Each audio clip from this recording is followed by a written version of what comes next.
கொலை செய்யப்பட்ட எஸ்ஐ சண்முகவேல் குடும்பத்துக்கு 1 கோடி நிதி உதவி அதிரடியாக அறிவித்த முதலமைச்சர்.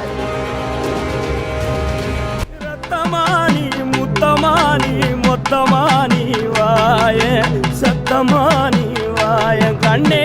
திருப்பூர் மாவட்டம் குடிமங்கலம் காவல் நிலையத்துல சிறப்பு உதவி ஆய்வாளரா சண்முகவேல் அப்படின்றவரு வேலை பண்ணிட்டு இருந்திருக்காரு. சிக்கனூத்து பக்கத்துல இருக்கிற ஒரு தனியார் தோட்டத்து சாலையில அடிதடி பிரச்சனை நடந்திருக்கு. விசாரிக்க போன இடத்துல பாத்தீங்கன்னா எஸ்ஐ சண்முகவேல் அவர்களை அந்த 3 பேரும் சேர்ந்து கொலை பண்ணிட்டாங்க. இத பத்தி முதலமைச்சர் மு.க. ஸ்டாலின் அவர்கள் அறிக்கை வெளியிட்டிருக்காரு. இந்த துயரமான செய்தியை கேட்டு ரொம்பவே அதிர்ச்சியும் வேதனையும் அடைஞ்சிருக்கேன். இந்த கொடூர செயல்ல ஈடுபட்ட குற்றவாளிகளை உடனடியா கைது பண்ண காவல்துறையினருக்கும் உத்தரவு போட்டிருக்கேன்.